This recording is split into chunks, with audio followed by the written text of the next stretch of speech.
now we're going to lift up the bonnet and put our hands in under there and get maybe some oil and dust on them, because our first venture into that is to meet the media and understand how to turn science into news, which means turning science into an influencer of opinion.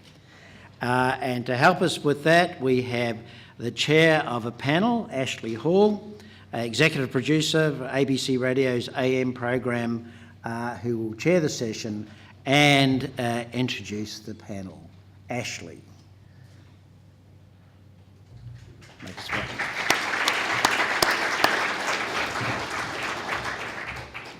Thanks very much. Quite a distance from over the other side when you sneak in late, having produced AM this morning. Good morning and welcome to you. As mentioned, I'm Ashley Hall. For the past couple of years, I've been the executive producer of the AM program, which you hear right across the country on ABC radio stations, including on Radio National. You might remember me from such fill-in presenting gigs as AM, The World Today, and PM over the last few years, as well as preparing many stories for those programs. Most of them involved science or politics in some way or another. I've also worked in commercial radio, producing programs at 2UE and presenting programs on a commercial music station in regional WA. And for a time I was at SBS in TV and radio. So I hope to bring you a fairly well-rounded perspective for this session, which is Meet the Media, Turning Science into News. And here with me to share some of their expertise, Alice Workman, political reporter for BuzzFeed, who's shaking up the way the Federal Press Gallery does things. Alice, come up and join us. Come on down. Hello there. Also James Massola, who is the chief political reporter for the Sydney Morning Herald, The Age and the Canberra Times, also based in the Press Gallery. Are you here, James? Hiding away somewhere? No? All right, he might join us later. And Dr. Susanna Elliott, the Chief Executive Officer of the Australian Science Media Centre in Adelaide. And Susanna's a science media guru who started out as a cell biologist and has a rare insight for us. So here's how we'll run the session. I'll lead the panel through some of our general discussion points of the issues at hand for a little while. Then we'll throw the forum open so that you can ask any questions that you might have. So please make a note of any questions you might want to ask, and we'll encourage you to ask those throughout the latter part of the session. First off, I'd like to tell you about a recent interaction that I had, that my household had at least, that brought together the two disciplines of science and politics, and it burst into our lives at about 7:20 on Friday night by way of a market research phone call. And the call was on behalf of the Australian government, apparently, looking at attitudes towards science. I didn't take the call, so I'm only recounting what was told to me by another member of the household. But apparently the questions focused mostly on whether science advances improve our lifestyles. It asked participants to rate the importance of certain professions within society and drill down into opinions on climate change, vaccinations and medicines. It offered a long list of multiple choice responses to these questions, leaving the listener and the answerer mightily confused by the end of it, but clearly showing that there's someone in government who's very interested in how voters view science. So, the question that I'm told we're most likely going to be asked today is, if we have a daily sports report and a daily share market report on the radio and in the newspaper, why not a daily science report? So, Alice, do you want to have a go at that? Well, I think that there's a number of excellent science news organisations that obviously specialise, and there are science reports that do operate on a daily basis, but it's the same as other kind of policy areas. Education, there's not always a daily education report. It's more of a weekly thing that pops up in a newspaper, but, you know, that's politics, isn't it? Is it? Is it politics? Is that what makes us decide to leave sport, to put sport at the top and science, you know, every now and again? Well, I mean, the kind of most practical answer is what sells newspapers. Like, not to be rude, but I think that the overarching majority of the population would be knowledgeable and interested in sport as opposed to maybe science. Do you agree with that, Susanna? Well, look, I think it does have quite a lot to do with what editors think is of an interest to the public. And there has been quite a lot of surveys that have shown that the public is actually really interested in science and probably could do with a lot more of it. But, the question that I'm actually interested in is, should we actually have a report in science each day? There is an argument that it's actually better not to silo science, because if you're looking at a newspaper or you're reading a report and you suddenly come across a section called science, unless you're interested in science, you may not read any further. So I think actually it's better that we don't. I think it's better to have science all throughout news, as it really should be. And I can tell you that the AM stories that we do with a science theme tend to be the most popular ones on the website. When they're later reproduced there, get the most clicks. And is that BuzzFeed's experience? Yeah, absolutely. And I think that one of the best indicators of how successful science stories are is the #1 podcast in the world of science. And a lot of the #1 subscription newspapers and magazines are science-based as well. So obviously it shows that people are going out of their way to find the information that they're interested in, and that there is broader appeal for it, but maybe it is the editors that they don't get the elevator pitch, and so they're not interested in putting it on the front page. We heard Alan Finkel talking a bit about that elevated pitch before, about how to encapsulate your idea in a short media release. What makes for an attention-grabbing news story? As someone that works at an organisation that many people deem clickbait, I feel obviously appropriate to answer this question. I think that it's just like any news story, though. It's a simple pitch that people can understand, and a lot of clickbait, whether you like it or not, you could argue was a successful model on which to run a news organisation. And I think the adoption of mainstream media of using that kind of headline clickable title model is working. Everyone's using it now because it's a proven kind of factor. I think the bigger problem is trying to not use misleading words in clickbait headlines, or trying to whittle something that's quite complicated down to something that is easily accessible and digestible and makes people want to learn more about it. I mean, I hate to use this because it's very, very base, and I know you're all smarter than this, but yesterday there was a thing on Twitter about a big chicken, right? And that sounds like ridiculous, right? But this, I'm not joking, the chicken was really big. And how big was it? I am not a tall person, but I think the chicken was nearly as tall as me.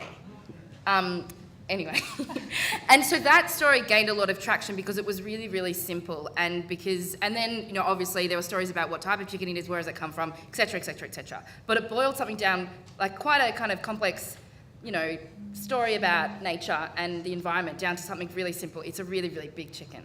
And I think that a lot of the time, especially in my job, journalists are really under the pump, and journalism is a business, no matter how you look at it. And so when you're selling stories to journalists and trying to get them to be interested and get involved, more often than not, you need to kind of boil it down and think about how you'd pitch it in an elevator pitch style. And what Professor Finkel was saying is right. A lot of the time it's merely just identifying the right person to talk to and knowing the language with which to explain something to them. And science reporting especially, I mainly write about politics, but we write a lot about the energy debate that's happening at the moment. I'm currently working on a fact-checking piece about things that One Nation have said, and so obviously scientists are very important in that, to understand and to explain to the public what's happening.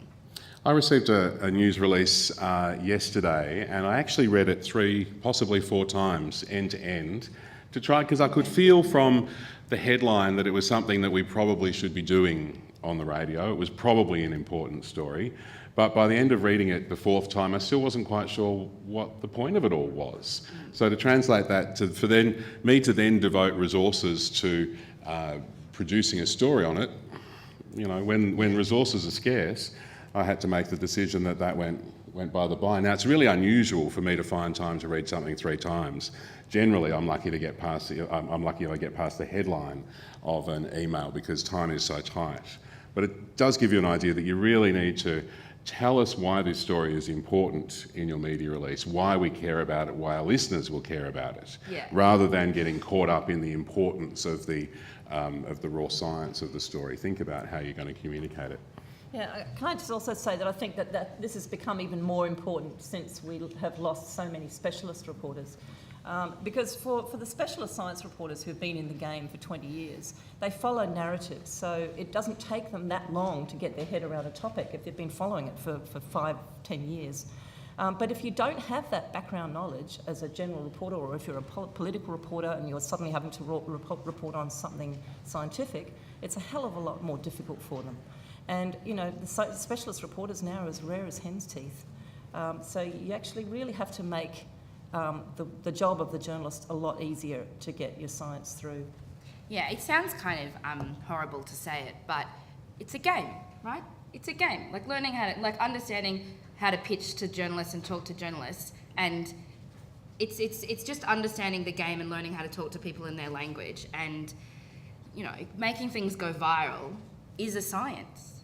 There is a method and a process behind it. And if you can understand that and learn how to boil your stories down and talk and pitch ideas like that, then you'll probably get more media attention. I don't know. Susanna, is that the aim of this panel? To get more media attention? It is indeed. Anyone can DM me. My DMs are open, I don't mind. Susanna, can you tell us a bit about the Science Media Centre and how it operates as a clearinghouse, if you like, for some of these stories? Yeah, well, actually, I mean, the Science Media Centre is based on one that existed in London, that opened about 2 years before us, and we've been around now for 11 years.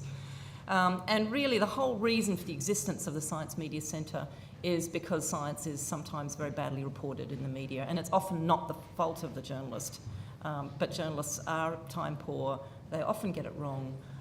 Scientists are not always able to come out in the time frame that they need to come out to the media to help them. And of course there are also agendas, and there are lobby groups out there, and there's all sorts of, it's a messy world. And so the Science Media Centre was set up to broker that relationship between the scientific community and the mainstream media. I think that sort of the key thing that we're doing now is making sure, because there are so few specialist reporters in the country, they miss a lot of science stories. So part of our role is just to make sure that all this good peer-reviewed research that's being done in Australia is actually out there in front of the journalists, and in a way that they can say, oh yeah, that's a good story, that's a good yarn. And so we spend a lot of our time on clickbaity headlines and little 100-word summaries and things like that, and we work with scientists and with organisations to try and do that, as well as to inform debate with evidence-based science. So that's in a nutshell. So where do news media look for science stories? Not being a science-specific journalist. But you wouldn't knock back a Ripper story the same way. Universities a lot, especially with the stories that come through Parliament House. When I write about education a lot, so I write about research and science funding. And one of the easiest ways for us to learn about them is never through the politicians. Gosh, you'd never listen to them. No, it's through people that work in universities that are on the front line, and they can tell you exactly what's going on with no BS. So that's where the best stories come from, the people that are doing them. Yeah, because a lot of the time, you know, it's quite funny when you're dealing with PR people who may not necessarily understand the science behind it either. And so it can get a bit convoluted, but people that are directly doing the work are the best people, I think. And are stories categorised in different ways, science stories, or are they just science stories? No, absolutely. They're absolutely categorised in different ways. In the same way that you could have, say, a sports story that would lead the front page of the paper, but not lead the back page. So that would be something like a doping scandal. Would probably more likely lead the front page. Or what happened with the tennis scandal last year, that led the front pages, but not the back pages. So there's a lot of crossover there. And I think a lot of nuance. But the difficulty is, I mean, obviously in the online world, it's not so much a problem as in newspapers, but in newspapers, there's just, you know, there's a lot of competition for content and to get on the pages. So how do you make your story a front page story as opposed to a back page or a middle page story? Sex, drugs and rock and roll. No, I don't Say know. without scandal. Without scandal. New areas of research for some people? Pictures. Pictures. That's And video. pictures Video. or Yeah, pictures? it's not Videos and pictures, okay, fair enough. So how do we go about pitching pitching your pictures? Pitching your pictures, gosh. I've never thought about that. I think it's probably like a picture should not only just be a complement to a story. It should add an additional layer, and also it's good an emotional connection factor. I think that a lot of the time, especially if you look at the way that kind of the tabloid model works, it's kind of head, heart, and hip pocket are the ways that you emotionally pitch stories to people. And so if they can invest in the story and they can either see a reflection of themselves or someone that they know, or it brings them in, then that will make someone more likely to engage with the content. We have quite a practical portal called the Science Media Exchange, where you can upload images and video and animations, just about anything multimedia. And that will go directly out to journalists. So that's one way of kind of pitching, if you like. I think that when it comes to video, there's actually lots of different ways. You know, we've seen video pitched through Twitter, through Facebook. And the thing is that journalists are avid users of Twitter. In fact, the two big users of Twitter really are scientists and journalists, as far as I can see, and politicians, of course. And farmers. And farmers. And farmers, right, okay. yeah. So that means, you know, that, okay, you might see Twitter as being a very selected group of people, but actually they're pretty important groups. And so if you've got a really nice video or a picture, you can actually send it out through Twitter, as long as it gets retweeted and shared and that sort of thing. And it can go viral. I mean, it can go viral itself without you needing to pitch it to a media organisation necessarily. Yeah, and I think that one of the smartest things you can do, if you want to look at like a political model, is One Nation. Sorry to bring them up, but they believe that they are not represented well in the mainstream media, so they have decided to become their own broadcaster. And I think that what they have done, whether you agree with their politics or not, is a really smart way of taking stories that maybe you've pitched to journalists and they're not particularly interested in, or that you know will have a niche audience, and just really owning the content yourself and distributing it and building up your channels and your followers. Because obviously there are people that want to read these stories, but if you want to own the story and either start your own blog or really cultivate a Facebook page or a Twitter account, then you'll gain followers and people will come to you for the information. I was going to ask, that was my next question. What does what new opportunities does this digital era present for us? So there's that reaching out directly to an audience. Absolutely, and I think cutting out. It might be bad for journalism, but like cutting out journalists can often work in your favour as well, because Facebook Live is, you know, and Periscope is the equivalent on Twitter, quite fantastic new ways of directly communicating with people that have specifically signed up for your service, so that they're looking for your content, and you can talk directly to them, and they can write back to you in the comments. So what's the key there? How do you reach people through the digital medium? Is it the same clickbait scenario? Not necessarily. I think it's trying new things is always great, but so there's two different types of like a traditional Facebook Live video. Some people would just turn their phone on at a press conference, be standing near journalists and just film everything that's happening, and that's great for if it's not going out live on TV, or if it's a remote place, or it's a unique event. So that's a unique event style Facebook event. Then the other one is your own content that you're just delivering straight to them. And it could be as simple as if you're doing a launch, which normally you might have done in a press conference, and you're just doing directly as a video. And you can just do it directly at 10 o'clock in the morning. Obviously you want to tell people that you're going to be doing it beforehand so people know to tune in, and then you can directly own the content. Then alternatively, you could do something a little bit more fun. So one of the first big Facebook Lives was one that BuzzFeed in America did, which was 2 hours long and involved them putting elastic bands around a watermelon until it exploded. 15 million people watched that. It apparently took an enormous amount of productivity out of the American workplace on a Friday afternoon. But it just shows that it's, really, simple concepts, not necessarily stem cell science research, but there are things you can learn from that and adapt to your own model to make your own type of content directly for Facebook. That's slightly depressing. really. Someone that made content and is looking at how to adapt ABC content for a digital model, it's a little Well, you depressing. guys but do very good Facebook videos. Well, we do. Thank Radio you. National do them quite often, and We've they're done the odd very Facebook high-tech. Live on AM too. Oh. Thanks for noticing. Susanna? I only listen on the radio. I mean, the thing is that, you know, with social media and bypassing journalists, the thing you have to remember is that that's really about honing in on audiences, because, you know, it's one thing to have an article or being quoted in the Daily Telegraph or you know, in a mainstream news outlet where you know you're going to have a broader public.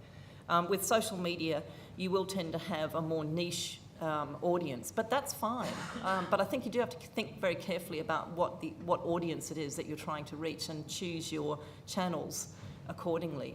And there are some fantastic channels out there. There's, like, for example, the Royal Institution of Australia, RIAUS, has the Science Channel, which is focused on science video and is becoming more and more popular. There's, you know, there's the CIMEX, as I mentioned. There's Science Alert. There's the Conversation. There's so many places now where you don't have to necessarily rely on the mainstream media in order to get your science and your multimedia out there. Susanna, what do you think has been the, or will be the effect of the apparent mistrust of institutions that have, that's building up at the moment, or we seem to be observing at the moment? Does that have a role to play here? Yes, look, there was Edelman came out with their yearly trust barometer in January, and it was quite worrying in the sense that they're noticing a global trend in distrust in institutions. And in institutions, they're talking about business, government, NGOs, and media. And unfortunately, the biggest drop was in media. And I think that is a worry, but I also think that we need to hone in a bit on that, because I'm not sure that includes scientific institutions, and it would be very interesting to know. So I'm not sure whether I would blanket the distrust. I think that there is definitely a concern there. And it's quite clear that there's a sort of sense in the public domain, which you can see globally, it's a global phenomenon of people distrusting the system. And that leads to people being a lot more vulnerable to fear, and also a lot more vulnerable to fake news and the echo chamber effect. So I think that you know, for the scientific community, you have to be aware of this. You also have to be aware that this year was the first year that friends and family and someone like me was considered to be just as reliable a source of information as an expert who's been working in that field for 20, 30 years. So things are changing in terms of where people get their trusted information and who they trust, and we have to keep an eye on that, because you know, you really don't want the situation where the word expert is no longer trusted. Indeed, Channel 9 used to boast that what was their line? More Australians get their news from Channel 9 than any other source. Now it's Facebook as the primary source of news for Australians. So it represents quite a shift in the way we access news and information, and might represent a bit of a different approach that you might want to take when you're thinking about where your research, where your story should be going. How do you get it onto Facebook if that's where people are viewing their news? Can I just add, I think also the other thing is that I feel like it really is important for the scientific community to not go into lobby mode. And I know there's a debate to be had, we don't have the time to go into this, but I think the credibility of experts as independent sources of information, of fact-based information, is an incredibly powerful position to be in, and you don't want to undermine that by going into lobby mode. That kind of brings us into the science and politics collision area, I suppose, where so often someone with a science background is brought in as balance to a story where a politician's made some kind of outrageous claim or assertion. You suggest there's a bit of a risk in there for the scientists? Yeah, look, I mean, I think, you know, I mean, obviously it's important to be able to comment on policy as an expert, and experts have a hell of a lot to contribute. But I just think that there's a fine line there, you know, and you have to be quite careful about the way that you present yourself. And because no matter what you say, you don't want to be labelled as a lefty or a righty or whatever, because as soon as you become labelled and tagged in that way, then you know that you're going to disconnect a bunch of your audience, and that's what you don't want to do. Alice, you mentioned that you've been looking at some of the One Nation claims lately, and of Not course... out of choice. No, well, someone would have told you to do it, of course. Yeah. But one of the issues that came up just before the WA election was around vaccinations. Mm-hmm. Talk us through how you approach that story. One Nation's quite interesting because they have wholly admitted that when they pick the topics that they talk about, they often don't research them or really Google them. So that's obviously going to be problematic from day dot. We saw it yesterday. Pauline Hanson was doing a doorstop about the changes to paid parental leave, and literally they gave her 10 attempts, she couldn't get the numbers right. So it's a problem they have across the board, but specifically with science. When they come from the Conservative Party that they come from, often Malcolm Roberts spouts conspiracy theory over fact. Like, that's just what happens on a daily basis. And that's why scientists are really important with what One Nation are doing at the moment when they talk about anti-vaccination or climate change, because when you're in the Senate, you don't have a live fact checker disputing or pulling you up. Tony Jones isn't there to interrupt them and say, hold on, wait, no. Don't you have a One Nation senator that's currently in hospital with the measles in WA, so he can't be sworn in? So maybe vaccinations are good. So it is quite problematic. And the way that you try and approach the story is, and one of the main role of journalism is fact-checking and verification. And obviously, you try and balance the story out by hearing what all sides have to say, but fundamentally, you should be fact-checking what people are telling you. And so, obviously, One Nation have a very strict policy about their beliefs on vaccination, which doesn't meet up with the science. So I think that the media did quite a good job in that instance of following that story around for a whole week until finally she admitted that she had mischaracterised this test that exists that people should go and get before they vaccinate their children. So that story kind of went full cycle, but it'll keep bubbling around because unfortunately people, anti-vaxxers, still have quite a prominent voice in the media for some reason, and get quite a platform. In the same way someone like Belle Gibson does, though. Belle Gibson popped up in the media again this week, pushing some new kind of fad diet, not claiming that she has cancer again this time, luckily, but still pushing another kind of alternate agenda. And it goes back to what you were saying about the expert. In this kind of, luckily we don't, I just kind of want to say, we don't really have fake news in Australia, not to the extent they have in America. And that's for a number of reasons around the way that our kind of media organisation works, and also we're kind of, technically, we're always about 2 or 3 years behind America, so maybe we'll have it soon, but we don't really have it to the extent that they have it yet. And so while there are kind of fake-ish news stories that pop up on Australian Facebook pages, they're generally written overseas. And so one of the kind of problems with this, with One Nation and with what's happening in America under Donald Trump, is the anti-expert, the rise of the anti-expert, and also the rise of a group of people who believe that they don't need science to have an opinion. And so that's a big problem. And that's one of the kind of the core things that journalists need to do when they're doing science reporting. Did you consider not covering that, or covering it softly, the vaccination stuff? Was there a debate around elevating the issue beyond its importance? There's a lot of debate generally around what to do when One Nation say things.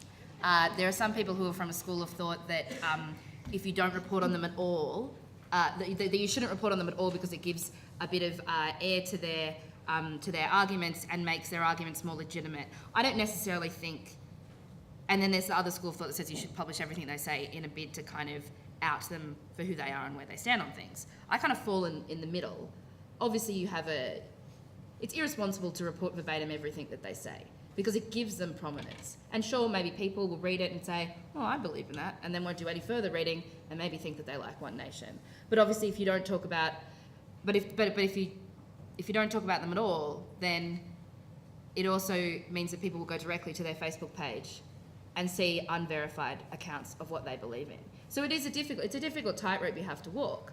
But if Dr. Finkel wasn't sitting on a Senate panel correcting Malcolm Roberts with his assertions about climate change, then and the media didn't report on that, then did it ever happen? Yeah. Which it did, and I saw it, and it was fantastic. So, you know.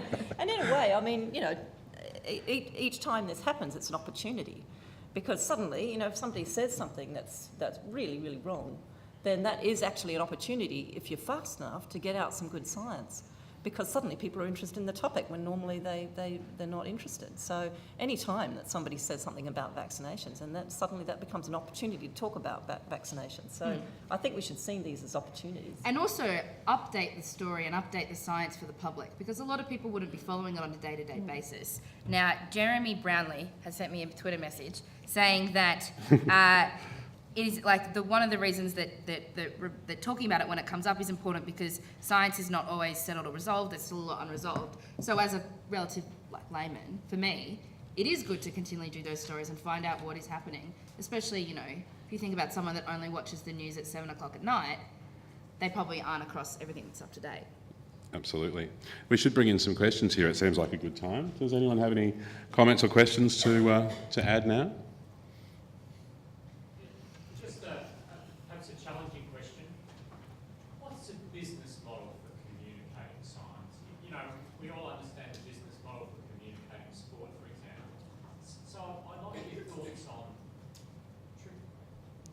Thank you. So my question was, what's the business model for communicating science? You know, we all understand implicitly what the business model for communicating, for example, sport may be. So who are the most important target audience, and what are we trying to get across to them? You can start. I think it depends on what the story is. I think one of the most important, when you're thinking about pitching to anyone, you've got to know what is your end goal here. Do I want to be on the front page of the Daily Telegraph? Do I want to be, you know, in the science section of the Huffington Post? Who do you want to hit? And that should really determine how you pitch it and who you pitch it to. So, does that make sense? Yeah, like, yeah, I think that, absolutely. I mean, I used to work at Hack on Triple J, and we did a lot of science. And, but also, it was science for obviously an under 25-year-old audience. So if the story isn't necessarily affecting under 25s, Hack wouldn't touch it. So you've got to know what your end goal is before you figure out where to aim. If that makes sense. Yeah. I mean, I think business model is maybe an unusual term to use, in the sense that and if you think about the business model for the media, that's really mostly around advertising.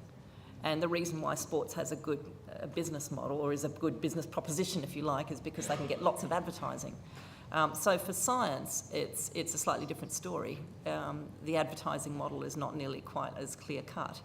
And I think that's probably where some of the issue is. And when we were talking before about why sports, why politics, why business, but not science, that's probably partly where that is coming from, is the fact that it's not so easy to monetize around advertising. But I think that, you know, going back to what we were saying before, I don't think we're restricted by that so much anymore, because there are so many channels, and it's a much more nuanced space. You know, where, you know, before it was like, how do I get my story into the Age or into the Sydney Morning Herald or whatever, and that was kind of, or onto the nightly news, and that was your choice. Now the choice is just, there's a smorgasbord out there, and you know, so which means that you don't need to worry so much about monetizing. It's more about interest value. And also I think that, I know sport's an easy comparison. Sport's quite an old media kind of reporting guide. So obviously, yeah, they have the back page of the paper, and they have a lot of time on TV and radio. They don't own the space online that science does. I think that sport is broken up into their niche fields, but science, I think, has a big space online, and it will continue to grow.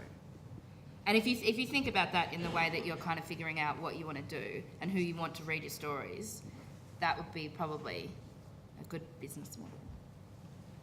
Well, there's a man all the way over there. all the way down here, yes. Question Hello. from the corner. Darren Saunders. I've got a question about, you know, we saw a really good example in countering the spread of misinformation last week, where Pauline Hanson pretty much hung herself out to dry on the vaccination issue, right? Where, as journalists, where do you draw the line between giving too much prominence to bullshit, essentially, and letting someone, you know, use that sort of enough rope principle to really show just how crazy the things they're saying are? I think it depends on the medium you work in. I think that if you're a TV journalist, for example, it's probably more powerful just to show exactly what she said in verbatim and then have someone come on off the back and say, this is why this isn't true. The difficulty with obviously what was happening with the Vaxxer stuff was that it was around the WA election. It got a lot more prominence on the West Coast than it did on the East Coast. And it was obviously playing into so many different factors to do with their preference deals as well. And obviously their kind of complicated relationship with the Liberal Party over there. But I think that, like I was saying before, it is a really fine line, but at the very basic level, he said, this is what she said, this is whether it's true or untrue, that's what should be reported. I was going to say I remember this discussion and debate being had when Lord Christopher Monckton came to Australia, the climate denier. And, there was a lot of discussion about why on earth would you give him airplay? They don't even give him that much airplay in the British media. But what you have to remember is that the media is probably more about entertainment than it is about education. And so here comes this slick character who's a very good performer, he's very entertaining, he's saying something different, it's got news value. And so you can't actually blame the media for covering that. If you have a choice between somebody, a larger-than-life character who's entertaining and, a panel of scientists who are all saying fairly uninteresting things, then you know that the media's going to go for that. It's just a fact. It's the way it works. Darren, this particular incident was quite interesting because it happened on a Sunday as well. The interview came out of the ABC Insiders program, and that particular day there was no other news around at all of any sort, and certainly no other politics. So Pauline Hanson's comments in that interview got run all day Sunday, and I recall having a discussion with my team of reporters on Sunday night talking about what are we going to do for politics for Monday morning. Hanson's comments out of this have been around all day. There are already objections to how much coverage we're getting. So we decided to go in a completely new direction for Monday morning and leave that alone, having felt that those issues raised out of that interview had been done to death. However, my colleagues returned to them later in the day because Monday there was a dearth of political news too. So you can see how the news cycle can also feed into some of these things.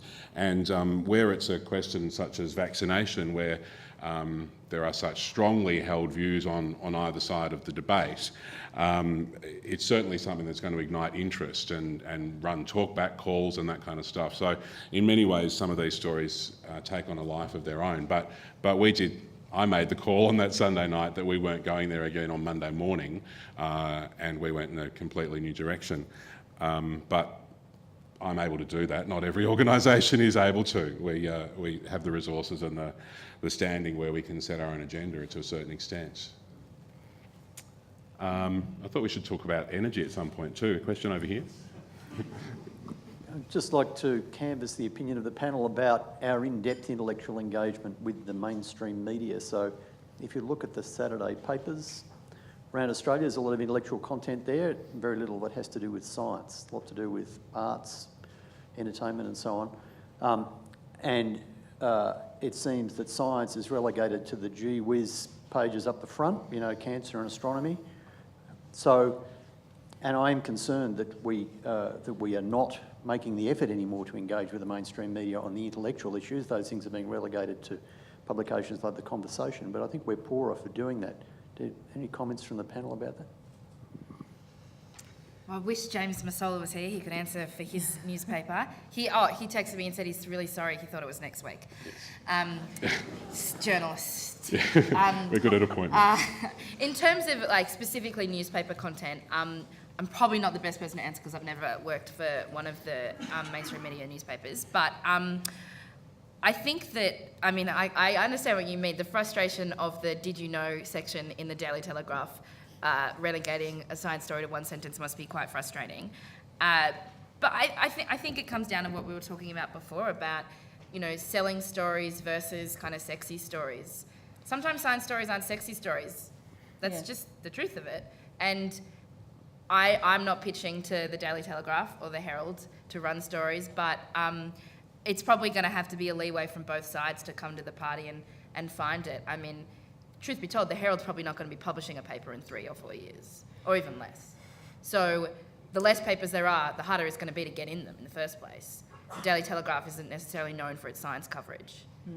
Mind you, they did do a good one on good campaign on vaccinations. They did. Yeah. They did. Yes, no jab. Yes, they will tell you no jab, no plague was their story, and it's the reason it runs.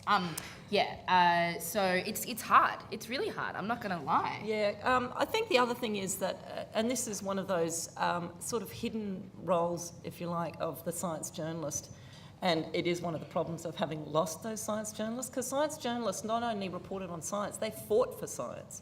They went into those editorial meetings and they fought for science stories. And they found creative ways of getting the editorial teams to say, oh yeah, actually, okay, all right, yeah, I'll put that on page 2. And if you don't have somebody fighting for science in newsrooms, then, you know, you get less science. That's how it works. Yeah. I mean, being the youngest person on the panel, I would argue assume. that, you know, Small sample size, very small sample size. well, yes. I would argue that, like, investing in online and moving into digital platforms and looking at the new and next things coming up is obviously what the young people coming into science are going to be using and looking at anyway. I'm not suggesting that you get involved in Snapchat, obviously, but I mean, well, unless you want to.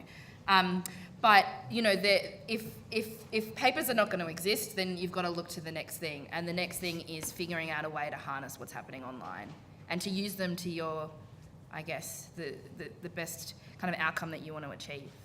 I'm sorry, that's a really depressing answer. Well, you know, yeah, but in a way it's not, because, you know, I think basically what's happening is that scientists have to take the bull by the horns and do it themselves. They've got to get savvy, they've got to be politically savvy, they've got to be media savvy, they've got to be fast. And if you can react quickly to things when when the news media is interested, when people want to know, then you'll get much more of that out. There's no point, you can't sit back and wait for the journalist to call anymore. That's the thing, you've got to be proactive. Yeah, I work in a newsroom which is 6 people for the whole of Australia and New Zealand, technically. But BuzzFeed has a science section, and in America we have 3 or 4 science journals who exclusively just just do science reporting every day. We aim to get there, but in Australia, obviously we're a smaller market. It's not a guarantee that we will get there. And we're lucky insofar as, because we're a startup, we're working kind of reverse to how the papers are working. We're kind of growing as they're kind of cutting back from how they used to run.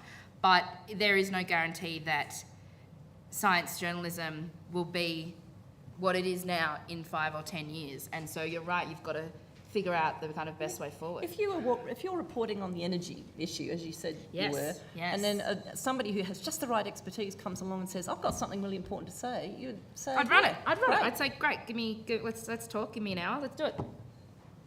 I mean, and I think that most journalists would as well. I think so. And I think one of the biggest problems, because I know you want to talk about energy, Ashley, No, I've One got of some the other biggest questions down problems here that I'm wanting to is get that it is onto. very, very complicated, It is very. and a lot of people don't understand it. Yeah. Indeed. We'll hold that one there. Question down here. Thanks for a great panel. Emma Johnston, President-elect of Science and Technology Australia.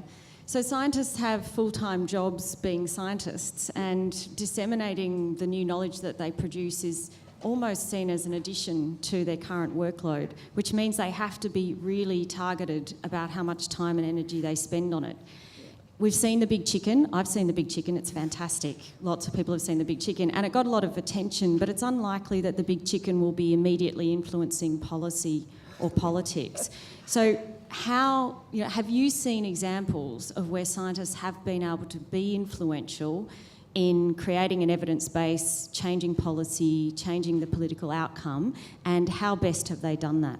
Do you mean policy as in policy just generally across the science field, or do you mean a specific policy that the science, like in, what kind of policy do you mean? Wherever their new knowledge would be useful in terms of... So the main aim for scientists is to get their new knowledge out there so that it can inform policies, and so that we have evidence-based policy and politics. So that could be in absolutely any dimension that they're working in. Oh, look, one classic area is medical marijuana.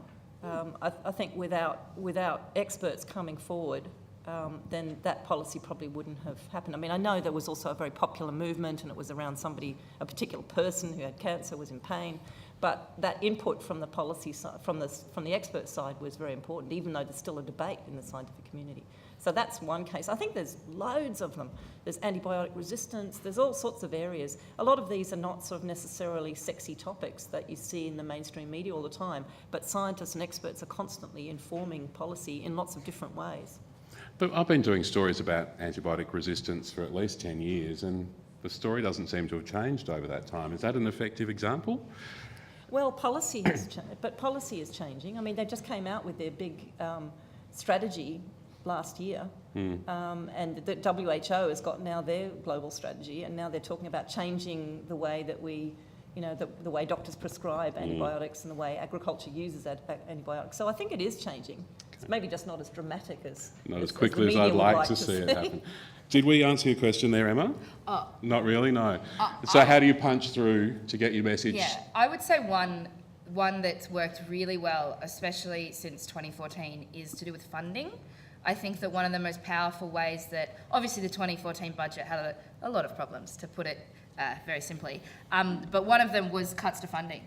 And I think that one of the most successful ways you could influence policy funding and decisions about budgets is by coming out and talking about the real life implications of what the funding cuts mean. And so that's one area where I'd say has slowly come back round. Obviously we're seeing a new budget which they're foreshadowing will probably have cuts, science cuts in it, along with a lot of other cuts. But I think that prominently talking out about funding cuts is really important. There was also one strategy is to talk directly to the journalist. If you see that there's an issue that's running and you have a strong way to intervene, then speak directly to the journalist. We had an experience with that recently where an energy expert came to us and revealed that he had been doing quite a bit of work for Malcolm Turnbull prior to him being Prime Minister on the question of energy, and so he brought a unique perspective to the story and was able to pardon my language, call bullshit on what was being discussed. So by reaching out to the journo directly and making that point, we were able to incorporate that in our coverage, and that then spun out across the rest of the media. So I think targeted approaches are particularly good if you have specialist knowledge that you can share. I think actually it's undervalued, really, this relationship building with journalists. And people are tending to think now that because we've lost specialist reporters and because there's such a big churn rate, that it's no longer worth it. I don't agree. I think scientists should be developing relationships with trusted journalists who are interested in their area. Absolutely. We're running towards the end of the session, but we have time for another question or two very quickly. If we've got a microphone over here, there was another one over here too. Up here. Right. Oh, there's one up here too. Goodness. All right, we'll come back to you in a second when we've got a microphone. Thanks very much. Rachel Gallagher from Macquarie University. So I'd ask the panel to just be a bit frank with us, if you could, and help us reflect on how, as working journalists, how scientists actually come across to you when we're talking with you. So what attributes in the way that we approach news prevent us from being heard, potentially? And do we shoulder some of the blame in the way that we approach the news cycle in the fact that we're not maybe cutting through? Can you comment on that? Yeah, look, I'm not a journalist, but I think I could talk on behalf of journalists, having spoken and worked with them for so many years. Look, I think there's a number of things. One is that for scientists, I think it's incredibly, and this is just a very practical thing, it's very difficult for them to know when they're speaking jargon. There's lots of words that they use that they just assume that everybody knows, and that's one problem. You can have a conversation with a journalist, and that conversation might go for an hour with you saying, well, all of these stuffs. And what happens is the journalist waits until you say that soundbite, until that thing that they actually understand, and they write that down. And then later on you're thinking, why did they take that out? I gave them all of this great stuff. I gave them all this interesting material. But unless you can distill that down and put it really succinctly, then that's what's going to happen. And that's what I think a lot of times when scientists get burnt by the media, it's often because of that. It's because they've said it in the way that they think that the journalists will understand, but actually they don't. And then finally they come out with something that actually they didn't think was very important, and the journalist grabs it. And so you have to learn the rules of the media. You also have to understand the narrative, and that's another thing I think that's really, really important for experts, is you need to be able to do a quick Google News search and say, what's the narrative around my topic right now? Why is the news actually reporting on this? I think it was Peter Cullen who said that for a scientist to not understand or not to know the narrative, not to understand the rules of media and politics, is like walking onto a tennis court without only golf sticks, which I thought was a really good analogy, because it's just so incredibly important. And I think that's, those are the two things. I mean, there's lots of things we could say, but, those are two really important ones. Always encourage a journo to ask stupid questions because they're often too embarrassed to do so. I always encourage journos to ask the simplest, stupidest question that they can think of. It doesn't matter how embarrassing it is, but some journos are too uptight to do so. And so if you create a safe space where they can ask you any ridiculous question to really drill down and get a really good understanding of what you're talking about, that's probably the best thing that you can do, so that they're not trying to save face and pretend that they get what you're meaning, but you can really get to the gist of it. One very last question. Jim Piper, Science and Technology Australia. One of the, I guess, political issues around at the moment is that science and innovation are regarded, apparently, electorally, as a bit of a lead weight after the last election because of the large fraction of the population who sees that as a threat to their jobs. And clearly there is a job we need to do about conveying to the public that actually overall science and innovation really is improving and enhancing their lives. I wanted to, if you had some comments about the best ways to do that. Yeah, just to clarify, what the polling and the research said was that people don't like the word innovation, and that the Turnbull government took a bit too long to realise this, but that's kind of what happened after Malcolm came into the leadership, and they announced all that. Christopher Pyne became the innovation minister, and they announced all those kind of big loads of recycled funding towards innovation developments, which he's thankfully now moved into defence. So what the polling said and the kind of research behind it was that people are afraid of the word innovation, but they're not actually afraid of innovation itself. It's more grandiose pitching of ideas that aren't defined, and therefore, future prospects of Brave New World or whatever it is terrify people in the mainstream a little bit. But they're not actually against innovation or agility or science in general. And so I think that don't use the buzzwords. Well, don't use the buzzwords, but also kind of talk to people in their own language to a certain extent. So, a lot of the reporting around there was a great story on Four Corners last night about climate change and Middle East conflicts, and how people who are writing defence strategy are arguing that climate change is one of the main factors in what's happening with ISIS and Al-Qaeda in the Middle East, but it doesn't get talked about enough because that's not how they're defining it in their war terms. They're talking about it to do with the drug trade and et cetera, even though Afghanistan is going through one of the worst droughts that it's ever had in its history. So climate change is obviously a really important factor there. But they don't call it climate change. They kind of couch it in these other terms.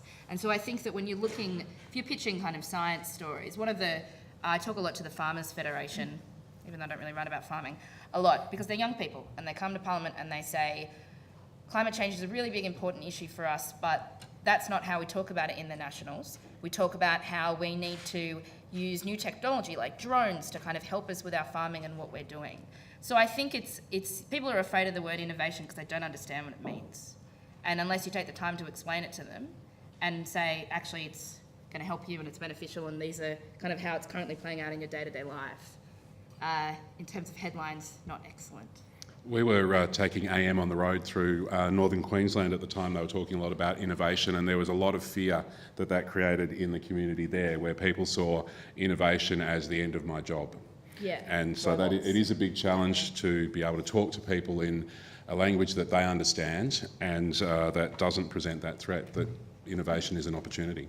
Which is so funny when you look at what happened last week with the snowy, which is obviously kind of the rehashing of an old idea that slightly terrifies people because they go, oh yes, I know what the snowy is, I know what happened there, but the kind of conversations about who will be doing the work in the future is, even though obviously the government haven't written the policy yet, so we're not exactly sure after the feasibility study what it'll be, but, you know, obviously innovation will be involved in that process as well. Yep. Thank you very much. We need that to wrap answer it your up there. Alice Workman, political reporter for BuzzFeed. Dr. Susanna Elliott, the I'm Chief welcome Executive to all pictures. Officer of Anytime. the Australian Science Media Centre. Thank you very much. Thank you, Ashley.